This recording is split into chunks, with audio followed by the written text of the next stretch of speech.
Então, se aproximaram dele Tiago e João, filhos de Zebedeu, dizendo-lhe: Mestre, queremos que nos concedas o que te vamos pedir. E ele, Jesus, lhes perguntou: Que quereis que vos faça? Responderam-lhe: Permite-nos que na tua glória nos assentemos, um à tua direita, o outro à tua esquerda. Mas Jesus lhes disse: Não sabeis o que pedis. Podeis vós beber o cálice que eu bebo, ou receber o batismo com que eu sou batizado? Disseram-lhe: Podemos. Tornou-lhes Jesus: Bebereis o cálice que eu bebo e recebereis o batismo com que eu sou batizado. Quanto, porém, ao assentar-se à minha direita ou à minha esquerda, não me compete concedê-lo, porque é para aqueles a quem está preparado. Ouvindo isto, indignaram-se os 10 contra Tiago e João. Mas Jesus, chamando-os para junto de si, disse-lhes: Sabeis que os que são considerados governadores dos povos têm-nos sob o seu domínio, e sobre eles os seus maiorais exercem autoridade. Mas entre vós não é assim. Pelo contrário, quem quiser tornar-se grande entre vós, será esse o que vos sirva. E quem quiser ser o primeiro entre vós, será servo de todos. Pois o próprio Filho do Homem não veio para ser servido, mas para servir e dar a sua vida em resgate por muitos. Amém. Amém. Estamos no mês de novembro, e aqui em nossa igreja nós temos trabalhado de forma mensal. Todos os meses nós trabalhamos um tema, trabalhamos uma temática e temos uma dinâmica de aprendizado, de ensino e de crescimento diante da palavra de Deus. De forma que em novembro nós escolhemos para ser o mês da música, para que possamos então aprender sobre adoração, sobre como adorar a Deus da maneira que Ele merece e que Ele exige. E aí durante esse mês nós escolhemos a vida de Jesus, a pessoa bendita do nosso Senhor e Salvador Jesus Cristo. E temos olhado para a vida dele ao longo dos 4 evangelhos e percebido algumas características da vida, do ministério e da pessoa de Cristo. E estamos então extraindo algumas dessas características e apontando para a nossa vida de adoração a Deus. Porque nós entendemos que música pode ser revertida em adoração a Deus. Nós podemos usar os instrumentos musicais, podemos usar a arte da música, o talento musical, assim como podemos usar o talento teatral, artístico, gráfico e decorativo, e tudo o que temos, tudo o que somos, tudo o que nos envolvemos, pode ser convertido em adoração a Deus. Então, estamos olhando para a vida de Jesus, exatamente para tentar diminuir esse estigma que existe em nossas mentes, de que conversa sobre adoração necessariamente tem a ver com música. Porque Jesus não tocou nenhum instrumento. Ao que nos consta, Jesus cantou um verso de um salmo, o primeiro verso do Salmo 22. Na cruz, ele olhou para o céu e disse: Eli, Eli, lama sabachthani, que é o primeiro verso do Salmo 22. Meu Deus, por que me desamparaste?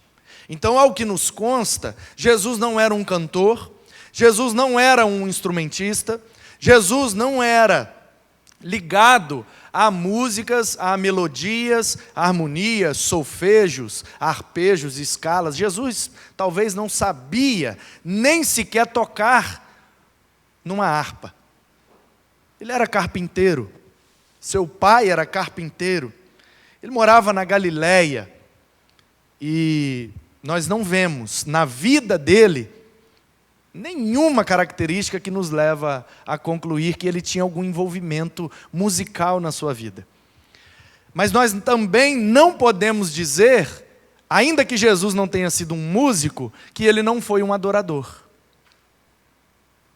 Ninguém que conhece as Escrituras e conhece a pessoa de Jesus, teria coragem de afirmar que Jesus não adorou ao Pai, que Jesus não adorou a Deus, e que Jesus não é um exemplo de adoração. Portanto, sendo Jesus, para nós, um exemplo de adoração, adoração não tem tudo a ver com música. Talvez nem tenha nada a ver com música. O problema é que no nosso tempo, no nosso contexto, a música exerce um papel fundamental em nossa liturgia. E aí a nossa mente é traída pela liturgia a entender que um culto sem música não é culto. Então, como fica o culto dos irmãos na Coreia do Norte, que se reúnem nos porões das casas e fazem o culto sem sequer abrir a sua boca? Porque se alguém ouvir e desconfiar que são cristãos, eles morrem no mesmo dia. Então, será que os nossos irmãos norte-coreanos não adoram a Deus, Jares, porque eles não podem cantar?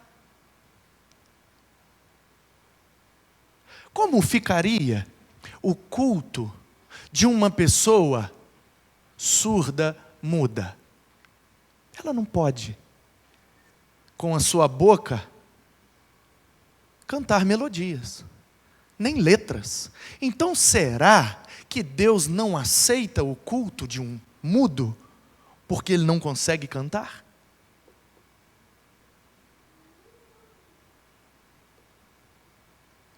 Como será que Deus recebe o culto feito numa casa com meia dúzia de irmãos que não tem nenhum violão, que não tem nenhum cantor cristão, que não tem nenhum conhecimento musical, apenas se abraçam, compartilham de um alimento, leem um texto da Bíblia, compartilham as suas perspectivas daquele texto, depois oram uns pelos outros e estão cientes e conscientes de que estão adorando a Deus? Como será que Deus olha para um culto desse, cuja a liturgia não tem nenhuma música?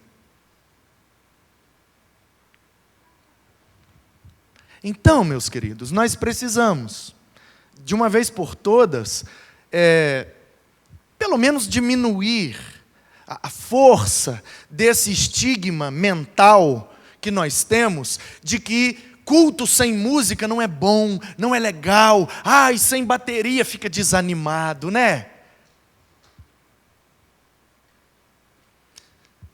Tudo é uma questão de cultura, tudo é uma questão de costume, mas note bem que cultura nem sempre é culto. Porque existem várias manifestações culturais, musicais, que não passam do teto, porque não são atitudes de adoração.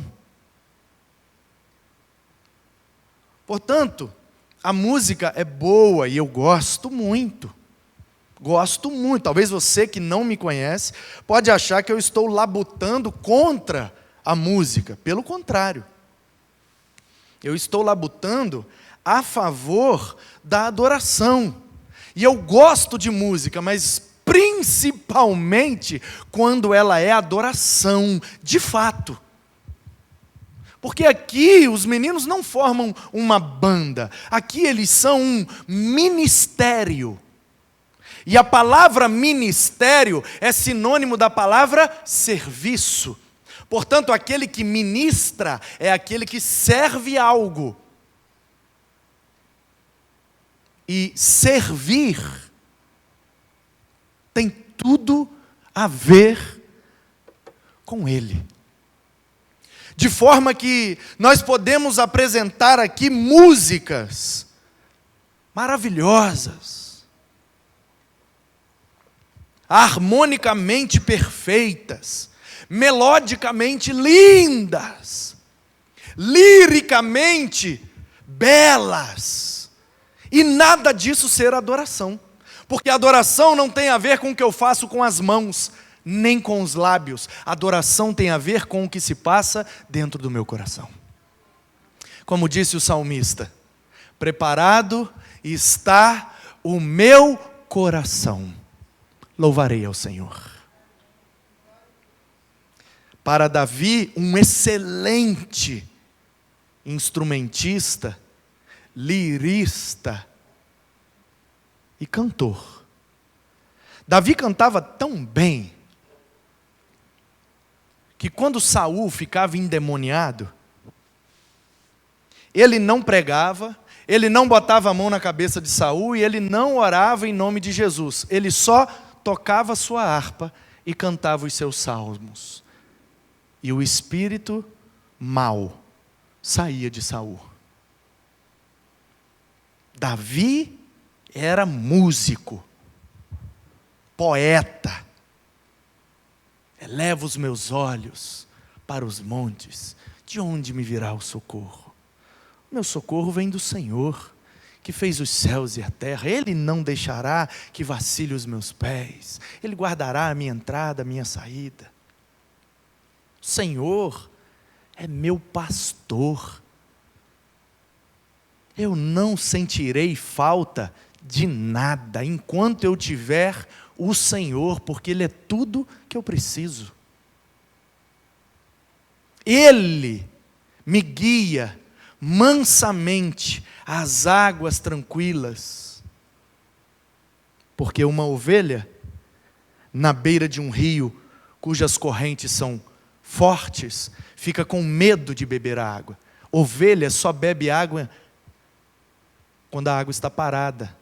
Por isso ele me guia mansamente às águas tranquilas, porque a ovelha tem medo do mexer das águas, o barulho das águas assusta a ovelha, que é um animal muito sensível. Então ele me conhece, e como meu pastor, ele me leva às águas tranquilas, para que eu possa matar a minha sede, sem sentir medo de nada.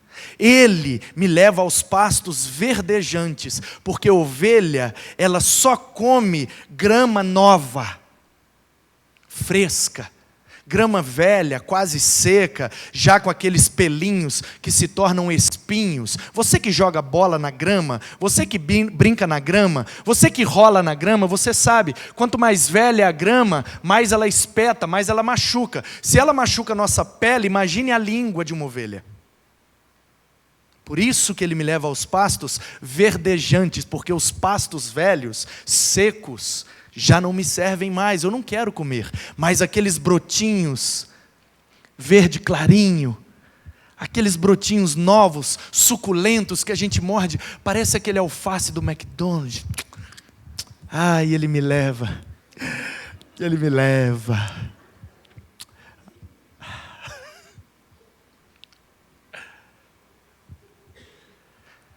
E ainda que possa acontecer, de no caminho, ou de ida, ou de vinda do pasto, tenhamos que passar pelos vales, porque ele sabe que como ovelha eu sou sensível, e também não tenho muita resistência. Aliás, eu tenho baixíssima resistência, dada a pouca mobilidade das minhas pernas, a pequenez das minhas patas e ao peso da lã que está sobre mim. Então ele sabe que eu não aguentaria subir o morro. Então se ele tem que ir de um lado para o outro do morro, ele sempre passa comigo pelo vale, que é a depressão entre dois montes. E eu sei que quando a gente vai para o pasto, de manhã, bem cedinho, para que o sol não castigue muito o meu corpo, ele me leva pelo vale, e o vale está sombrio. E eu vou e bebo água tranquila, e como a graminha verde, e quando eu vou voltar para o aprisco, o meu lugar de segurança, Ele me leva de volta ao cair da tarde, porque o sol está mais fraco e a gente vai pelo vale, onde é sombrio. E na sombra do vale, a viagem de volta para casa fica menos desgastante. Mas ainda que nós passemos pelos vales e eles estão escuros por causa da sombra que os morros fazem tanto de manhã quanto à noite, eu não tenho medo, apesar de eu não estar enxergando quase nada, porque eu sou ovelha e vejo pouquinho, porque a lã atrapalha a minha vista. E então, apesar de eu não estar vendo nada, ainda mais no escuro do vale, eu fico com medo, mas eu me lembro que Ele está diante de mim com o seu cajado e com a sua vara. E eu sei que se os meus pés vacilarem, Ele me puxa com o seu cajado. E eu sei que se algum inimigo me atacar, Ele afugenta com sua vara. Então, ainda que eu ande pelo vale da sombra e tenha medo de morrer, eu não deixarei o medo me dominar, porque Ele me consola. Eu não estou sozinho, Ele está comigo. Eu sinto o cheiro dEle, eu ouço a voz dEle, e eu sei que quem está me conduzindo é Ele. Ele é o meu pastor, nada me faltará. Olha a beleza desses versos, irmãos. Quem escreveu isso foi Davi. Davi é um poeta, Davi é um artista, de mão cheia. Ele toca, ele canta, ele compõe, ele luta, ele derrota o gigante, centenas de filisteus numa noite. Escreveu dezenas dos salmos que nós temos na Bíblia, que os judeus cantam até hoje.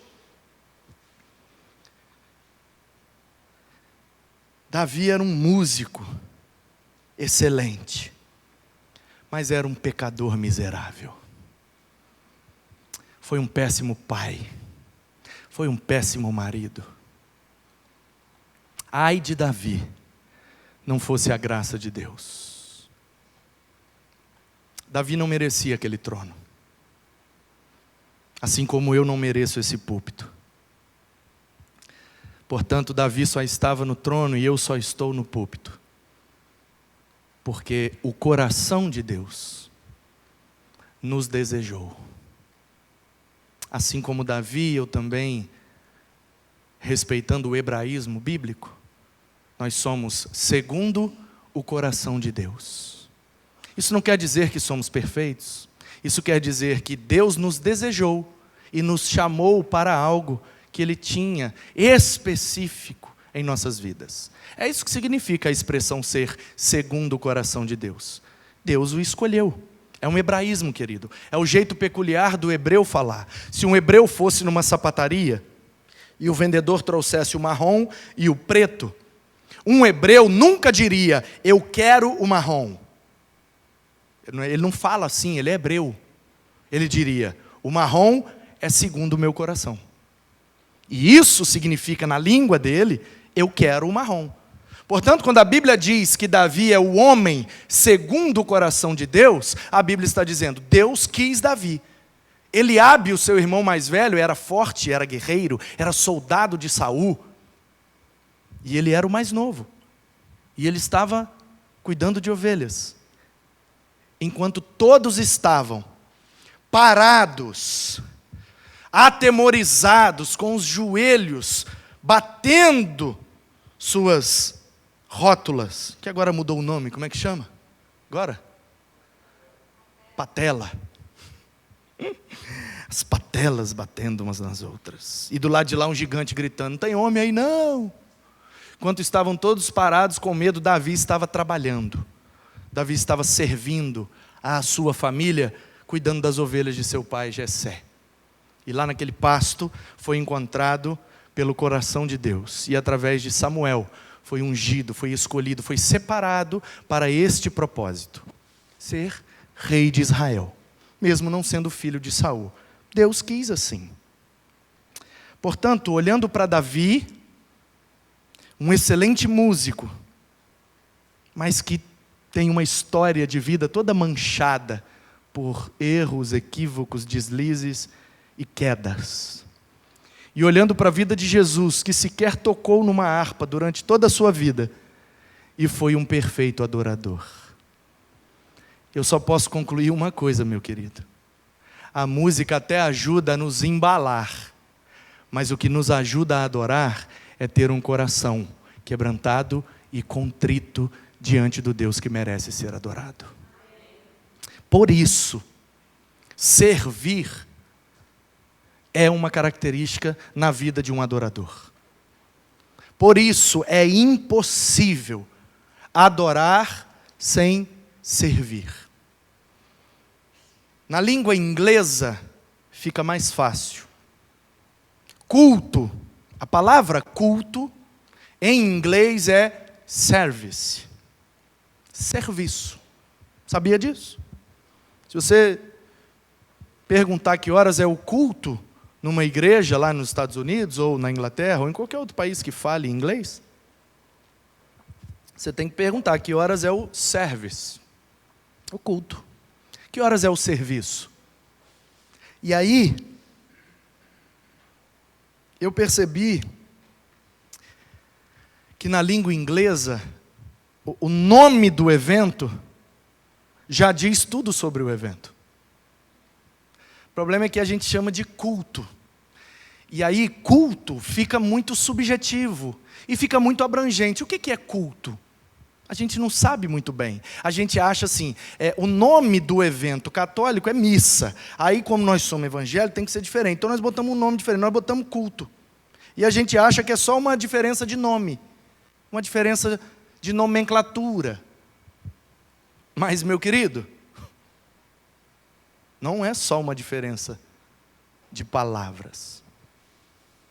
É uma diferença de conceito, é uma diferença teológica, é uma diferença muito mais profunda do que as letras poderiam expressar. Porque culto é serviço. Por isso que Jesus é adorador por excelência. Porque ele é servo. Servo. Uma vez eu fiz uma peça de teatro, uma esquete, não sei nem se pode ser chamado peça, onde Deus, o Pai, conversava com o Espírito Santo e com o Filho e com alguns anjos, e estavam na eternidade conversando sobre o momento e a maneira que eles iam enviar o Filho para salvar a humanidade. E naquele diálogo, então, Jesus estava ali como uma ovelha muda diante dos seus tosqueadores, e o Pai dizia: vou mandá-lo para a terra, tal dia, do tal ano, por causa disso, daquilo, e usando essa roupa, e ele vai descer com uma coroa na cabeça, com um cetro na mão, e com roupas, com toda a pompa. E aí o Espírito dizia: não, mas de acordo com as profecias, ele precisa ser de uma família pobre, precisa nascer num lugar pobre, ele tem que nascer numa cidadezinha muito pequena e muito pobre, chamada Belém, e etc, e por causa das profecias não tem como. E aí eles ali conversando como se fosse, é um teatro, você já entendeu, né? E esse diálogo teologicamente seria impossível. Por isso que só a arte pode representar algumas coisas, porque a arte tem liberdade poética. A teologia não tem liberdade. Se você usar muito da liberdade, você comete heresia. Mas a poesia tem liberdade. É liberdade poética, é arte. E a arte não precisa de justificativa. Se precisar, não é boa a arte. E aí, eles estão ali naquele diálogo, e um dos anjos, intrometido lá, chega, né, para dar uma ideia para Deus, Pai, Filho e Espírito, dizendo: que tal se enviássemos ele para a terra usando isso? E aí ele tira assim um avental. Um avental. E aí o Pai, né, o Filho e o Espírito bugam, né? A senhora não entendeu o que é bugam, mas os meninos entenderam, então vida que segue. E ficam olhando assim para o anjo, e o anjo quebra a quarta parede, porque, né, no teatro nós temos uma parede, duas paredes, três paredes. A quarta parede é essa aqui, ó. Quando a peça é feita aqui, essa parede está fechada. Mas quando um um personagem dialoga com a plateia, ele está quebrando a quarta parede. Tanto no teatro quanto no cinema ou na televisão. Quando há um diálogo com você que está aí de espectador, é quebrar a quarta parede. Então o anjo com aquele avental, quebra a quarta parede, mostra aquele avental para a igreja. E aí, o que é que vocês acham? Não é assim que ele deve descer? E está ali um outro personagem segurando a coroa, o cetro, aquela roupa de veludo bonita de rei, e o outro está segurando uma roupa tal, e o outro está lá com um time de futebol. É uma peça meio cômica e tal. E aí, no final, a mensagem linda, aquele anjo segurando um avental. Aliás, fica a dica aí para os hermenêuticos. E ele segura o avental e chama Jesus e fala, vocês vão ver se não vai ficar muito bonito. Aí Jesus vem, ele coloca aquele avental em Jesus, e Jesus fica assim com o avental, e fica todo mundo assim sem entender. E aí, de repente, escurece tudo, um barulho, como aquele som de que, né, alguma coisa aconteceu na cabeça deles, e quando acende tudo, Jesus está de joelhos, está todo mundo em volta, o Pai, o Espírito e os anjos estão ali, e aí eles, realmente, aí o anjo ganha uma medalhinha, você está de parabéns, cara, você é o funcionário do mês, aí ganha uma medalhinha, e realmente não teria maneira melhor de Jesus ir à terra, e nós não podíamos representar isso de forma melhor.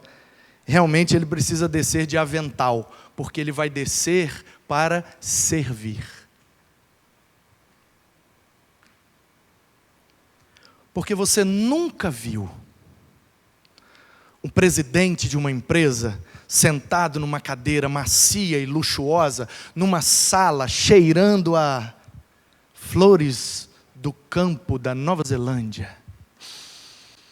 Aquela sala climatizada, aquele granito polido, brilhante, aqueles objetos de decoração maravilhosos, e aquele presidente de uma mega empresa multinacional, um CEO, um executivo, que ganha $150 mil por mês, sentado naquela cadeira e presidindo uma empresa, usando um avental. Você nunca viu e nunca vai ver.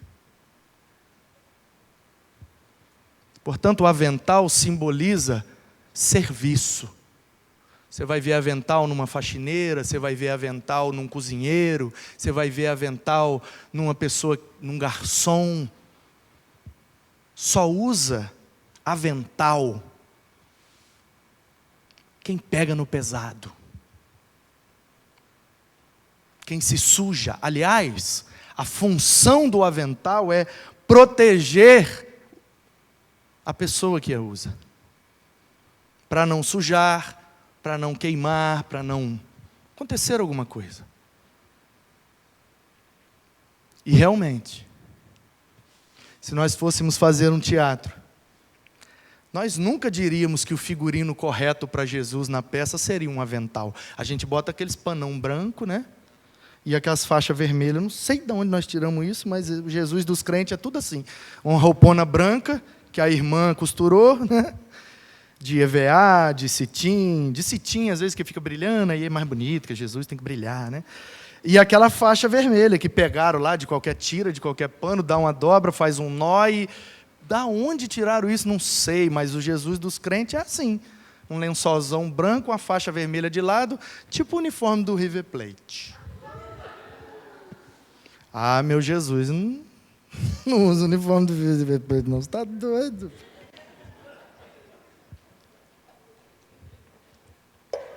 Ô, gente.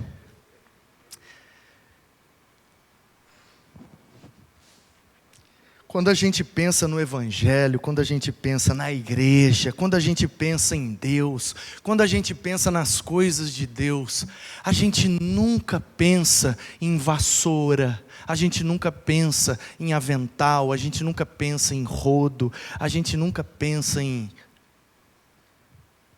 coisas desprezíveis. Um psicólogo fez um experimento na cidade do Rio de Janeiro. Como é que chama isso? Um experimento social? como é que é? Estudo de caso? Um negócio desse assim. Ele se vestiu de gari. Se vestiu de gari e andou em alguns lugares do Rio de Janeiro. Com uniforme de gari, uma vassoura na mão. Ele mesmo confeccionou, nem era igual mesmo dos garis, mas por ele estar com aquela roupona laranja, prefeitura do Rio de Janeiro, com a vassoura na mão, ele foi para a porta de faculdade, ele foi para a porta de empresas, fóruns, prefeituras, estações de trem, de metrô, pontos de ônibus, e ele chamou esse experimento de o homem invisível. O homem invisível. E aí ele registrou isso, e depois ele fez o mesmo experimento, usando terno e gravata. A mesma pessoa, nos mesmos lugares. Quando ele estava de terno e gravata, as pessoas notavam a presença dele, cumprimentavam ele, eram gentis, educados, mas quando ele estava vestido de gari, não tinha nenhuma interação social com ele. O que é que isso revela para nós? Exatamente o que esse texto nos revela, que está oculto no coração desses dois discípulos, homens de Deus, Tiago e João, homens de Deus, discípulos de Jesus. Esses caras são crentes.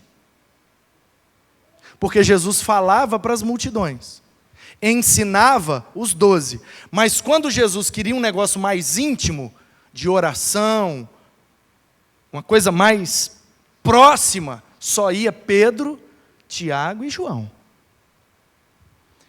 E em algumas situações, só o João.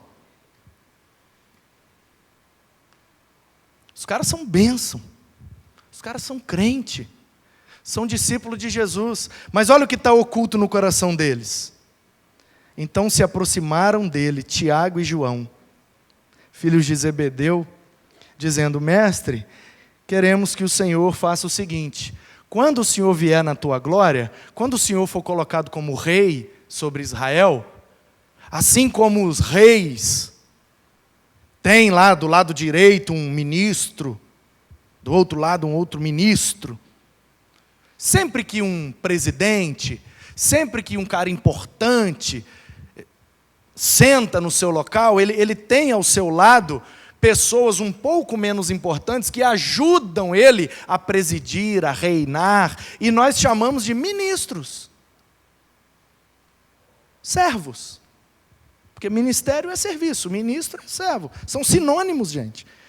E aí o Tiago e o João estão dizendo: agora o senhor é pobre, não tem onde reclinar a cabeça, não tem muita moral, não tem muito valor, mas nós cremos e nós sabemos que o Senhor é o Messias. E se o Senhor é o Messias mesmo, tem um reino preparado para o Senhor tomar posse. E quando o Senhor tomar posse desse reino, e todo mundo souber que o Senhor é realmente o Filho de Deus, o Rei de Israel, então o Senhor deixa, um está do lado direito, o outro do lado esquerdo, para que um pouco da sua moral, um pouco da sua grandeza e fama e reconhecimento respingue na gente também. E aí Jesus olha para eles e fala: o que é que vocês entenderam de tudo que eu ensinei, hein? Vocês podem tomar do meu cálice? Ou seja, vocês estão dispostos a sofrer o que eu vou sofrer? A palavra cálice na Bíblia, quase sempre, quando é um texto narrativo e é uma história sendo narrada, né? E fulano entrou no lugar, tomou o cálice, bebeu um gole de vinho e depois disse, aí ali cálice é o recipiente de botar líquido mesmo. Mas quando é falado de forma metafórica, como nesse caso, Jesus, vocês poderão beber do meu cálice, ele está dizendo, numa figura de linguagem assim, vocês vão poder e vão ter moral de sofrer o que eu vou sofrer?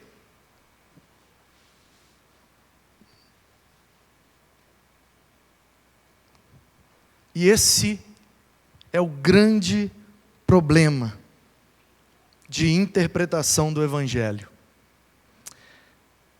nós temos escondido lá no fundo do nosso coração que quanto mais próximos de Deus, maior seremos, mais fama teremos, mais reconhecidos, mais moral, mais poder, mais autoridade, mais dinheiro.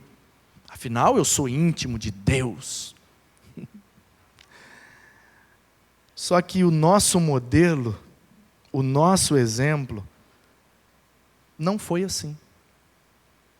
Então, de onde nós tiramos a ideia que servir e adorar a Deus vai nos dar grandezas humanas? Eu olho para Jesus e não vejo, na sua primeira vinda, não vejo ele sentado num trono, não vejo ele sendo muito rico, não vejo ele dando troco nos seus adversários, sabe? Eu não vejo Jesus sendo,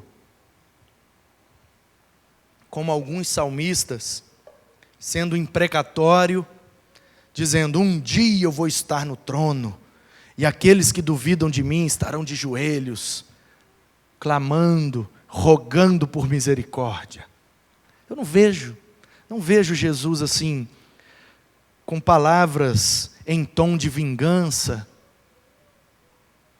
Não vejo, eu vejo um servo mesmo, um servo sofredor. Eu vejo uma ovelha muda diante dos seus tosqueadores. Eu vejo um cordeiro sendo imolado. Eu vejo um homem simples. Eu vejo um homem que não tem onde reclinar a sua cabeça, que muitas vezes não tem nem o que comer, mas ele pega lá do que tem e dá um jeito ainda de alimentar a todos. Eu continuo vendo Jesus da mesma forma que ele é, mas quando eu olho para Tiago e João, aí o problema é que eu me vejo. Porque diz o texto que Tiago e João se aproximaram dele com um interesse que ele não prometeu. E aproximaram-se dele, Tiago e João, dizendo: Senhor, o Senhor tem como fazer o que a gente pedir? O que é que vocês querem? Queremos estar um do lado, outro do outro. Porque nós somos os mais íntimos, lembra? Então nós merecemos isso. E aí Jesus: não, vocês não entenderam. Não é assim não.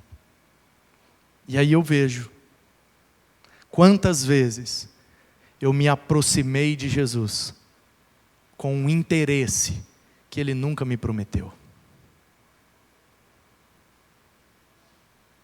Quantas vezes eu me aproximei de Jesus para que Ele resolvesse um problema para mim?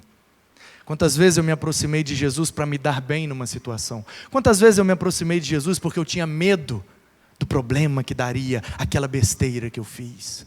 Quantas vezes eu tenho me aproximado de Jesus com um pedido nos lábios que Ele nunca será capaz de realizar, porque é um pedido vaidoso do meu coração? Quantas vezes eu me aproximei de Jesus somente pelo que Ele podia fazer por mim, e não pelo que Ele é na minha vida? Tiago e João se aproximaram dele, querendo se dar bem.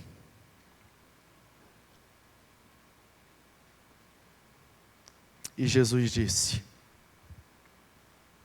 eu que sou eu, vou lavar o pé de vocês daqui a pouco. O que é que vocês estão querendo? Eu que sou eu, vou levar as chibatadas daqui a pouco. O que é que vocês estão querendo? Eu que sou eu, vou carregar uma cruz que nem minha é. O que é que vocês estão querendo? Eu que sou eu, vou morrer sem ter cometido nenhum erro. e vou morrer da forma mais vergonhosa do meu tempo, crucificado pelo Império Romano. Não há nada mais vergonhoso no primeiro século de nosso tempo do que morrer na cruz romana. Era um escárnio, era uma vergonha. Eu que sou eu, vou morrer nu, pelado, e eles ainda vão lançar sortes para ver quem fica com as minhas roupas. Eu que sou eu, não pedi nada para o meu Pai, a não ser que se cumpra a sua vontade. O que é que vocês estão pedindo? Vocês têm noção do pedido que estão me fazendo? Olhem para mim. Eu que sou eu, o unigênito, abandonei a minha glória, esvaziei de mim mesmo, não julguei como usurpação ser Deus, e esvaziado, entrei num bebê e nasci num curral, no meio dos animais. Não tinha nem casa para ir, nem berço para deitar.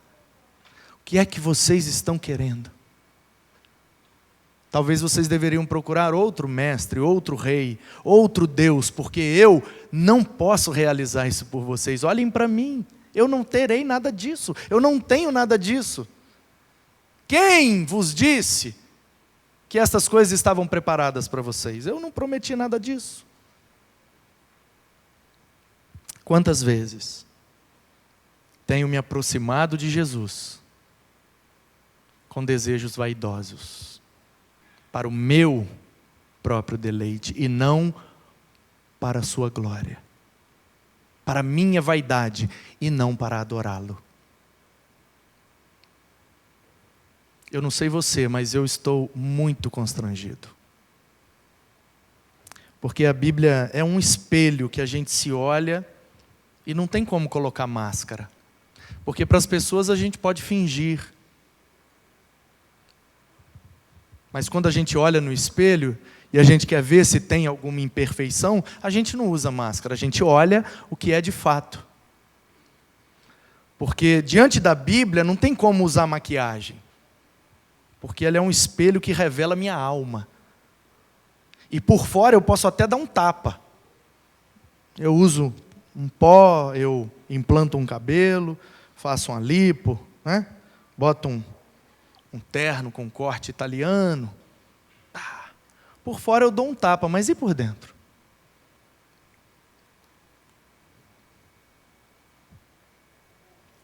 E aí eu olhei Tiago e João e vi Manu Mesa Barba. Quantas vezes se aproximou de Jesus com desejos vaidosos? E nunca aconteceu, porque Ele nunca prometeu. Talvez o que você tem esperado do Senhor não tenha chegado na sua vida, não porque Ele não tem poder para fazer, mas porque Ele não prometeu fazer. E quando Ele não muda a nossa circunstância, é porque Ele quer usar a circunstância para mudar o nosso coração. Quem sabe você, percebendo essa verdade, não toma a mesma decisão que eu tomei diante desse texto. Que eu jamais me aproxime de Jesus com um desejo para suprir a vaidade do meu coração. Mas que todas as vezes que eu me aproximar dele com um desejo sincero de adorá-lo, de exaltá-lo, de glorificá-lo, de engrandecer o seu nome, de expandir o teu reino, espalhar a tua palavra, que eu sempre encontre em seus lábios a frase: servo bom e fiel. Foste fiel no pouco, sobre o muito te colocarei. Eu sondo o seu coração e vejo que o que você me pede é para a minha glória. E aí ouvirei dos seus lábios o sim e o amém. Como disse Paulo, todas as promessas que de Deus há de vir sobre nós, tem por ele o sim e o amém. Isto significa que o que é propósito dele para nós, nos alcançará, como alcançou a Davi, mesmo sem merecermos. Mas o que é propósito do nosso coração vaidoso, cairá por terra, porque ele não tem compromisso com quem não tem compromisso com ele. Ele é fiel. E só tem compromisso com a sua fidelidade. Quero me despedir de você te fazendo um pedido. Que você saia por aquela porta e nunca mais, em nome de Jesus, nunca mais se aproxime dele com pedidos vaidosos, para suprir a sua necessidade, para a sua glória, para o seu prazer, mas que todas as vezes que você se aproximar dele, seja para adorá-lo, não pelo que ele pode fazer, mas pelo que ele já fez. Ele já morreu e já nos ofereceu a vida eterna. Você quer mais do que isso? Se aproxime dele com o coração quebrantado, contrito, porque desse jeito ele não rejeita. Se aproxime dele com um desejo no seu coração, glorificar, adorar e exaltar o nome dele. E que a nossa atitude seja como a de João Batista, e que em nossos corações esteja sempre o desejo de que ele cresça e eu diminua. Que ele cresça, que eu diminua. Que ele cresça e que eu diminua a ponto de chegar aos pés dele, usando um avental para lavar-lhe os pés. Que o desejo de servir seja a melodia da minha vida. Já que eu gosto de música e acho que música combina bem com adoração, que o meu serviço, que o meu ministério, que a minha entrega, que a minha renúncia, que a minha generosidade, que a minha humildade, que o meu compromisso seja a melodia da minha vida e que ele receba todo louvor e toda adoração, pois ele é digno. Ele é digno. Ele é digno de todo louvor. Ele é digno de todo serviço. Ele é digno de colocarmos um avental nessa noite e sairmos daqui vestidos com aventais, dispostos a lavar os pés das pessoas, dispostos a servi-las, amá-las, imitando a Jesus, para que vejam Jesus em nós. Que o desejo do nosso coração, ao se aproximar dele, não seja o de se dar bem em alguma coisa, mas o de parecer com ele. E que ele receba nossa vida, nossa oração e o nosso culto, pois isso é tudo que podemos oferecê-lo em serviço à sua glória. Amém.